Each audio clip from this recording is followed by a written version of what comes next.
როგორ მიყვარს ეს დრო ნიუ-იორკში. აი ეს და ვთქვათ კიდე გაზაფხული. ეს ორი სეზონია, როცა ნიუ-იორკში უნდა ჩამოხვიდე თავისუფლად. გაზაფხული, როცა იწყებს ყვავის ყველაფერი და ისე გამოიყურება, რომ ვერ წარმოიდგენთ ისეთი სილამაზე, ანუ იმდენი ყვავილია და იმდენი ხე არის, რომ საოცრება და საშობაოდ. კიდევ ძალიან მიყვარს მადლიერების დღის მერე, რომელიც ამ ხუთშაბათს არის. ზუსტ ამერიკაში ესე არის რა, ყოველ თვეს რაღაცა გადანაწილებული აქვს დღესასწაულები. მოკლედ მადლიერების დღე რო ჩაივლის ხოლმე ქუჩებში, მანჰეტენზე, ყოველ შემთხვევაში არც ალბათ ყველგან გამოჩნდებიან ხოლმე ნაძვის ხის გამყიდველები და ყველანი არიან კანადიდან.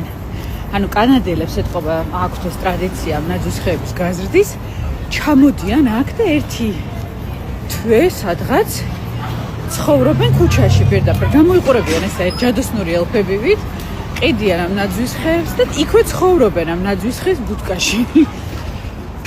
ძალიან მიყვარს ეს პერიოდი და ყველგან დგას ხოლმე ახალი ნაძვის სუნი. აი ძალიან ჯადოსნურია.